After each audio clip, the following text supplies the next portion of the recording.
ఇప్పుడు భగవంతుణ్ణి మనం ఎక్కడా వెతకాల్సిన అవసరం లేదు. అంతటా భగవంతుడు ఉన్నాడు, మనలో ఉన్నాడు, పక్కనున్నాడు, ప్రతి వస్తువులో, పదార్థంలో, ప్రతి దగ్గర ఉన్నాడంటాం. కానీ ప్రత్యేకించి మన ఇంట్లో పూజ రూమ్ ఉందనుకోండి, పడుకునే విధానంలో మనం హాల్లో పడుకున్నా, బెడ్రూమ్లో పడుకున్నా, పూజ రూమ్ సైడ్ నువ్వు కాళ్ళు పెట్టి పడుకుంటున్నావు అని అంటారు. మరి అలా చూస్తే భగవంతుడు లేనిది ఎక్కడ, ప్రత్యేకించి అలా ఎందుకు అనటము అంటే ఏం చెప్తారు? అంటే భగవంతుడు అంతటా ఉన్నాడమ్మా. కానీ మనము అంతటా ఉన్న భగవంతుణ్ణి ఆరాధించడం చాలా కష్టంగా ఉంటుంది. అట్లా కాకుండా నువ్వు ఒక విగ్రహ స్వరూపంగాను, లేదా ఒక పూజా మందిరంగాను, ఒక ఆలయంగాను నువ్వు ఏర్పాటు చేసుకున్నావు అనుకో, ఫస్ట్ నీ భావం మారిపోతుంది. నీ భావము మారిపోతుంది. ఇప్పుడు ఫర్ ఎగ్జాంపుల్ మీరు బయటికి వెళ్ళారు, ఎక్కడెక్కడో తిరిగి వచ్చారు, వెంటనే మీరు టకటకట బెడ్రూమ్లోకి వెళ్ళిపోతారు. కానీ మీరు మీ పూజా మందిరంలోకి వెళ్తారా? వెళ్ళరు. ఎందుకు వెళ్ళడం లేదు? అక్కడ భగవంతుడు ఒక yes, you are feeling that there is a God in పూజా మందిరం. You are feeling that there is no God in the bedroom. అంటే ఎక్కడుంది అది? మన భావంలోనే ఉంది. ఏయ్ అక్కడెక్కడ ఎలా పోతావయ్యా నువ్వు దేవుడు పెట్టుకొని అంటున్నావు. మరి బెడ్రూమ్లో దేవుడు లేడా? ఉన్నాడు. ఇవన్నీ మన భావాలు, మన భావాలు ఇవన్నీ కూడా. కానీ ఆ భావానికి కూడా పవిత్రత ప్రభావం ఉంది. మీరు ఇప్పుడు చూడండి, ఒక చిన్న గదిలో ఉన్నారు. అప్పట్లో మహర్షులు ఏం చేసేవాళ్ళంటే, వాళ్ళు ఏదో గుహలో కూర్చునేవాళ్ళు. అసలు ఎందుకు వీళ్ళు గుహలో కూర్చుంటున్నారబ్బా అని ఆలోచించామనుకోండి, ఒక రహస్యం అది.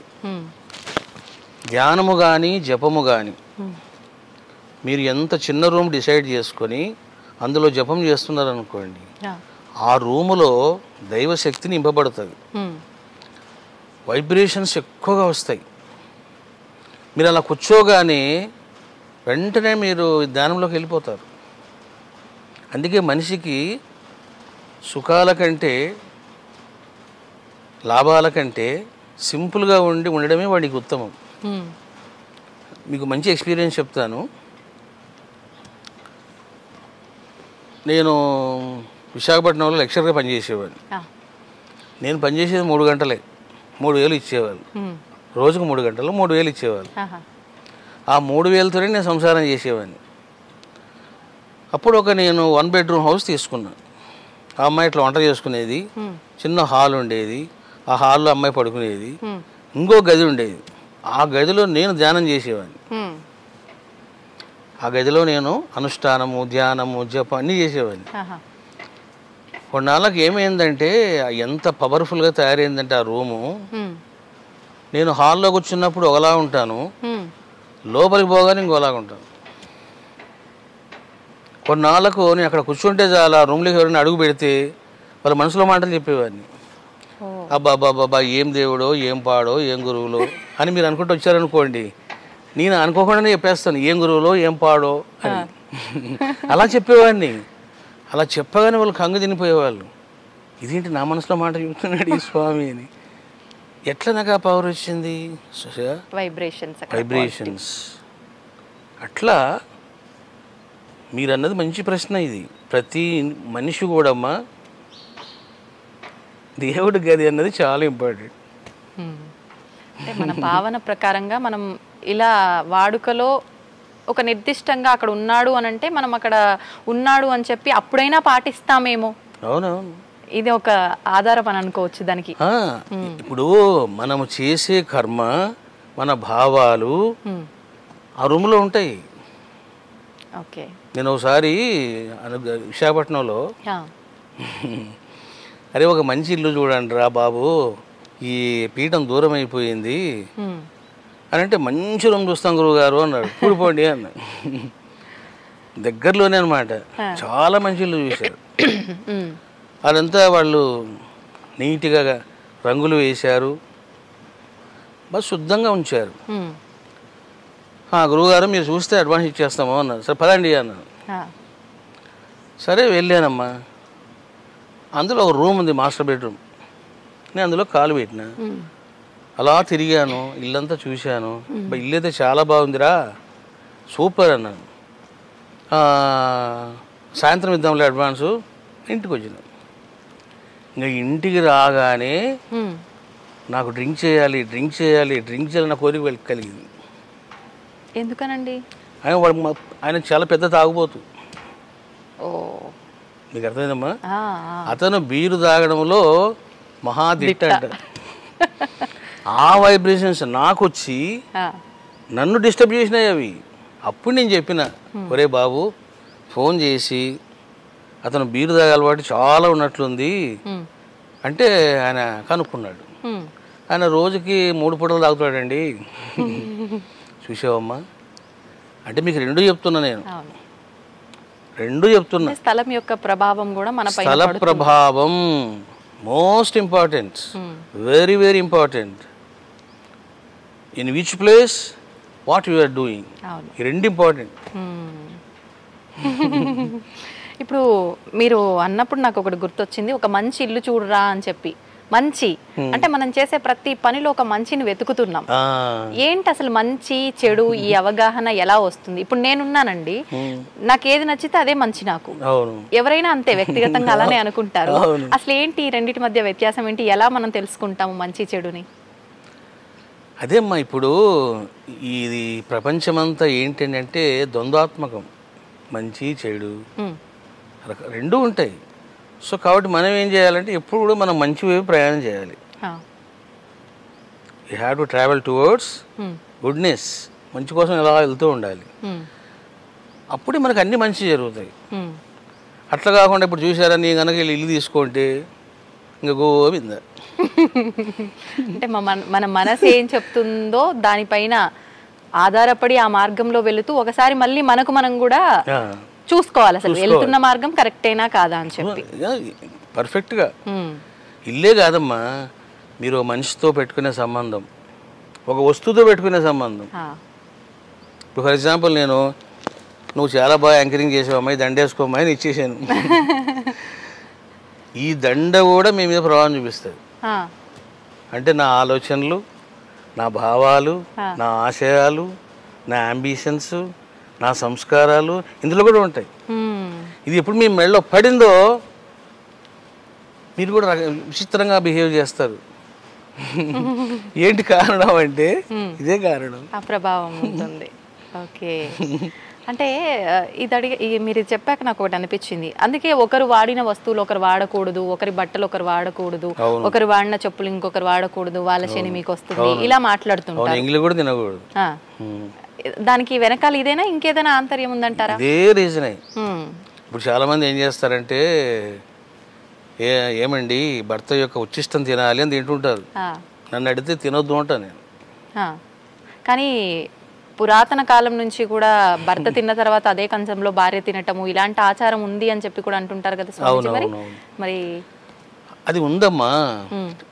ఇక్కడ ఇంపార్టెంట్ కీలకమైన విషయం ఏంటంటే, నువ్వు అలా తినాలి అంటే ఆ మనిషి యొక్క గొప్ప ప్రభావము, దైవత్వ ప్రభావం ఉండాలి.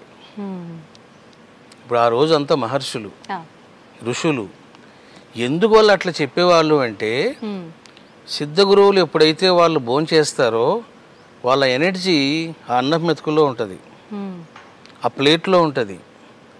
వాళ్ళు టచ్ చేసిన యొక్క సాంబారు, రసం ఏం తిన్నారో అదంతా ఉంటుందన్నమాట. ఎందుకంటే మనం భోజనం చేస్తుంటాం కదా, ఇప్పుడు ప్లేట్లో పప్పు వేశారు, వంకాయ కూర వేశారు, చాలా వేశారు. ఇప్పుడు ఏమవుతుంది, నేనే భోజనం చేస్తున్నాను అనుకోండి, నా ఆర మొత్తం దాని మీద ఉంటుంది. నా ఆర ఉంది అంటే what is that meaning? That ఆ పదార్థము తీసుకుంటుంది శక్తిని. మీరు ఎప్పుడైతే ఇట్లా తింటారో రొట్టెను, you are not eating that రొట్టె, మీరు ఎనర్జీ తింటున్నారు. ఇప్పుడు ఇవన్నీ సీక్రెట్స్ అనమాట. అట్లా కాకుండా ఫర్ ఎగ్జాంపుల్ చూడండి, భర్త చాలా చెడ్డోడు, దుర్మార్గుడు, నీచమైన పనులు చేస్తుంటాడు, అడ్డగోలుగా బిహేవ్ చేస్తుంటాడు. అట్లా భార్య తిందనుకోండి, ఇంక ఈమె కూడా ఇంకో శక్తి తయారవుతుంది. మహంకాళి విశ్వరూపం చూపించేస్తుంది అంటారు. అట్లనమాట. ఇప్పుడు ఎలాగూ అమ్మవారి టాపిక్ వచ్చింది, ఆడవాళ్ళ టాపిక్ వచ్చింది కాబట్టి మన పురాణాల నుంచి శాస్త్రాల నుంచి తీసుకున్నా కూడా ఆడవారికి చాలా ప్రత్యేకత ఉంది. కానీ ప్రస్తుత రోజుల్లో వాళ్ళ ఇంట్లో వాళ్ళకే స్వతంత్రం లేని కొన్ని కుటుంబాలు, అంటే ఆడవాళ్ళు బయటకు వచ్చి ఎన్నో రంగాల్లో మగవారిని మించి కూడా కష్టపడుతున్నారు, మనం అవన్నీ చూస్తున్నాం. కానీ కొన్ని సందర్భాల్లో వాళ్ళ ఇంట్లో వాళ్ళకే గుర్తింపు లేకుండా ఇబ్బంది పడే సందర్భాలు కూడా ఇంకా నడుస్తున్నాయి. ఎందుకనండి? అంటే మన మూలం నుంచి కూడా ఆడవారికి అంత గొప్ప స్థానం ఉండి కూడా ఇప్పుడు ఇలాంటివి ఎందుకు చూస్తున్నామంటారు? వాస్తవంగా ఋషుల కాలములో పురుషుడు ఎంతటి వాడో స్త్రీ కూడా అంతటిది. ఎందుకంటే చూడండి, మీకు వేద మంత్రాలలో ద్రష్టలుగా ఋషులు ఉంటారు, మునులు ఉంటారు, శ్రీమూర్తులు కూడా ఉన్నారు. ఇప్పుడు అత్రి మహర్షి ఉన్నాడంటే వారి బిడ్డలు ఉన్నారు ఋషులుగా, ఋషికలుగా ఉన్నారు వాళ్ళు. మరి ఎందుకు ఈరోజు ఇట్లా జరుగుతున్నాయి అని అంటే, కాలగతిలో సాంప్రదాయాలని, చాదస్తాలని వాటికి రకరకాలుగా పేర్లు పెట్టి స్త్రీ జాతిని అణిచివేయడం జరిగింది. అంతెందుకు, స్త్రీలు వేదాలు చదవకూడదు, శూద్రులు వేదాలు చదవకూడదు. ఆ శూద్రులు పక్కన పెట్టండి, మీరు స్త్రీ విషయానికి వస్తే అసలు స్త్రీలు వేదము చదవకూడదు, వేద మంత్రాలు వినకూడదు అని చెప్పిన వాళ్ళు ఎవరమ్మా? ఆదిశంకరాచార్యులు, రామానుజాచార్యులు, వల్లభాచార్యులు, మధ్వాచార్యులు. మరి ఇదంతా వీళ్ళంతా ఏం చేశారు? స్త్రీ జాతికి అన్యాయం చేశారు వీళ్ళు.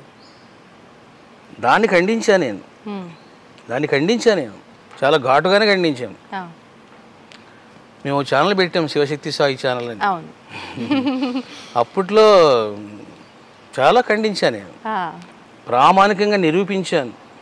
వాళ్ళు అన్నారా లేదా, ఇది ప్రామాణికమా కాదా, ఇది వేద విరుద్ధమా వేద అనుకూలమా అని చెప్పాను నేను. కాబట్టి ఏం చేస్తారంటే, కొంతమంది ఆచార్యులుగాను గురువులుగాను వచ్చి లేనిపోనివన్నీ బంధించి స్త్రీలను వంటింటికి పరిమితం చేశారు. స్త్రీలు వేద విద్యకు పనికిరారు, స్త్రీలు యోగానికి పనికిరారు. ఎందుకు పనికిరారు అంటే ఇదంతా ఒక రకంగా మగజాతిని ఆడవాళ్ళు ఎక్కడ మించిపోతారో అన్న ఒక ఆ ఉక్రోషంతో చేస్తున్నది అనుకోవచ్చు అంటారా? అంతేమ్మా. అంటే ఇప్పుడు స్త్రీలు అంటే, ఇప్పుడు నన్ను తీసుకోండి, నాకు స్త్రీలు అంటే చాలా ప్రేమ. ఎందుకండి ప్రేమ అని అంటే, నాకు జన్మనిచ్చింది ఓ తల్లి. అసలు నాకు గురువు ఎవరు? మాతా పూర్ణానందగిరి యోగిని. నాకు పెట్టిన పిల్లలు ఎవరు? భవానీ, శివాని. చూసారా? కాబట్టి నేనేమంటాను, ఇది తప్పు, స్త్రీ జాతికి అన్యాయం జరిగింది అంటాను. అదే గనక ఈ భావాలు లేవనుకోండి, ఏంటయ్యా స్త్రీలు, భర్త పురుషుడు కష్టపడి వస్తాడు, కనీసం ప్రశాంతంగా ఇంత అన్నం పెట్టాలా అంటే అన్నం పెట్టడానికి ఉందా ఆమె? అంటే నువ్వు సంపాదిస్తే ఇంకా ఆమె నీకు దాసోహం చేయాలా? ఇవన్నీ కరెక్ట్ కాదమ్మా, కరెక్ట్ కాదు. పురుషుడెంతో స్త్రీ అంతా. కానీ స్త్రీనే విమర్శించే సందర్భాలు కూడా ఉన్నాయి. అంటే ఇంట్లో ఒక ఇద్దరు ఆడవాళ్ళు ఉన్నారు అని అంటే ఖచ్చితంగా అంటే భర్త సహకారం తీసుకుంటుంది కొన్ని పనుల్లో, అంటే ప్రస్తుత రోజుల్లో జరుగుతున్నది నేను చెప్తున్నాను స్వామిజీ. ఏంటి మగవారితో పని చేయించడం ఏంటి, ఆడవాళ్ళు కదా పని చేసుకోవాలి, ఇలా వాళ్ళ పైనే కూడా విమర్శ చూపించుకునే తత్వం కూడా చూస్తున్నాము. అంటే ఇదంతా కలియుగ ప్రభావం అంటారా, ఏమంటారు దీన్ని? అంటే ఇప్పుడు ఇది బ్యాలెన్స్ చేసుకోవాలమ్మా. ఇప్పుడు ఫర్ ఎగ్జాంపుల్ ఒక భర్త ₹1,00,000 సంపాదిస్తున్నాడు, స్త్రీ కూడా ₹1,00,000 సంపాదిస్తుంది, ఇంకెక్కువ సంపాదిస్తుంది అనుకోండి. మరి అసలు ఆ అమ్మాయి వంట చేయడానికి టైం ఉండాలి కదా. నేను అమెరికాలో చూశాను, భర్త కష్టపడతాడు, భార్య కష్టపడతారు, ఇద్దరు సమానంగా కష్టపడతారు వాళ్ళు. కానీ వచ్చి పనులన్నీ మళ్ళీ వీళ్ళే చేసుకోవాలి ఆడవాళ్ళు. అంటే కొంతవరకు ఆ అడ్జస్ట్మెంట్ మీకు అమెరికాలో కనపడుతుంది, ఇక్కడ కనపడదు మీకు. ఇక్కడ ఇంకంతా ఏమే ఇవే కూర్చొని వచ్చిన తర్వాత ఇద్దరు ఒకేసారి పోయినా వీళ్ళు కూర్చొని వాళ్ళని అన్ని తీసుకురమ్మనడం, అన్ని చేసి పెట్టమనడం. అది ఇవన్నీ చెప్తున్నా కదమ్మా, ఇంకంతా రకరకాల. స్వామీజీ, మనిషి అసలు మనిషి పుట్టుకకు ఒక కారణం ఉంటుంది, కారణంతోటే జన్మిస్తారు అని అంటుంటారు. నిజంగా ప్రతి మనిషి పుట్టుకకు వెనకాల కారణం ఉంటుందా, లేదంటే కారణ జన్ములు అంటుంటారు, మహాయోగులు అని అంటుంటారు, వాళ్ళ జన్మ వెనకాల మాత్రమే కారణం ఉంటుందా అంటే ఏం చెప్తారు? ఇప్పుడు మానవ జన్మ అవతార పురుషుల జన్మ. మానవ జన్మ అంటే ఏంటంటే మీరు కొంత పుణ్యం చేశారు, కొంత పాపం చేశారు, కొంతమందికి రుణపడ్డారు, కొంతమంది మీకు రుణపడ్డారు. ఇక లెక్కలు ఉన్నాయి. ఈ లెక్కల కోసమని మనిషి పుడతాడు. అందుకే కర్మానుసారం పుడతాడు వాడు. కానీ ఇప్పుడు షిరిడి సాయిబాబా, రమణ మహర్షి, రామకృష్ణ పరమహంస ఇట్లాంటి వాళ్ళు ఎందుకు పుట్టారు అంటే లోక కళ్యాణం కోసం పుట్టారు. అది సో ఒక మనిషి పుట్టాడు అంటే మనకి ఏదో సమ్ వర్క్ ఉంది, ఆ వర్క్ కోసం పుట్టాడు వీడు కర్మానుసారం. మరి షిరిడి సాయిబాబా ఎందుకు వచ్చాడు, కృష్ణుడు ఎందుకు వచ్చాడు, రాముడు ఎందుకు వచ్చాడు అంటే there is a special purpose. అదే లోక కళ్యాణం. అట్లనమాట. అంటే లోక కళ్యాణం అంటే మంచిని స్ప్రెడ్ చేయడం అనుకోవచ్చా? లోక కళ్యాణం అంటే లోకములోని జనాలంతా సుఖంగా ఎట్లా ఉండాలి, ఎట్లా దైవాన్ని పట్టుకోవాలి, ఎట్లా సద్గుణాలు పెంచుకోవాలి, ఎట్లా పరమానందంలో రమించాలి, ఇది చెప్పేటువంటి మహనీయులు. వాళ్ళని కారణ జన్ములు అంటారు. స్వామీజీ, ఇప్పుడు ప్రతి యుగంలో తీసుకుంటే అంటే రాముడు ఒక యుగంలో మానవ అవతారం తీసుకొని ఇప్పుడు మీరు అన్నట్టుగా లోక కళ్యాణం కోసము, కృష్ణుడు ఒక జన్మ తీసుకొని మానవ జన్మ లోక కళ్యాణం కోసం, మనందరికీ కూడా మంచిని తెలియజేయడం కోసము, ధర్మాన్ని వ్యాప్తం చేయడం కోసమే వచ్చారు. మరి ఈ కలియుగంలో ఏ అవతారంలో అంటే మానవ అవతారంలో భగవంతుడు వచ్చాడా రాలేదా, అంటే వచ్చినా మనం గుర్తుపట్టలేని స్థితిలో ఉన్నామా అంటే ఏం చెప్తారు? అసలు నిజం చెప్పాలంటే అమ్మా, మిగతా యుగాల కంటే కూడా ఇప్పుడు ఈ కలియుగంలోనే చాలామంది అవతార పురుషులు అవతరించారు. ఇప్పుడు మనకు కలియుగం స్టార్ట్ అయ్యి 5100 years అబవ్ అవుతుంది. మరి మీకు షిరిడి సాయిబాబా వచ్చాడు, రమణ మహర్షి వచ్చాడు, రామకృష్ణ పరమహంస వచ్చాడు, అక్కలకోట స్వామి వచ్చాడు, గజానన మహారాజు వచ్చాడు, వెంకయ్య స్వామి వచ్చాడు, చీరాల స్వామి వచ్చాడు, తాజుద్దీన్ బాబు వచ్చాడు, ఇంకా ఎంతమంది అవతార పురుషులు వచ్చారు చూడండి. ఈ రకంగా ఈ కలియుగంలో మంచి ఉంటుందమ్మా, చెడు కూడా అట్లే ఉంటుంది. అంటే భగవంతుడు ఒక పర్టికులర్ రూపంలో రాకపోయినా ఇంతమంది రూపంలో ఆ ధర్మాన్ని, ఆ లోక కళ్యాణాన్ని నడిపిస్తున్నాడు. భగవంతుడు అనేవాడు మానవ రూపేనా. అది ఇప్పుడు రాముడు వచ్చాడు, రాముడు కూడా మనలాగే ఉన్నాడు. ఆయన అమ్మా మనిషి రూపంలోనే వచ్చాడు. ఆయన కృష్ణుడు వచ్చాడు, కృష్ణుడు కూడా ఆయన రూపంలో ఉన్నాడు.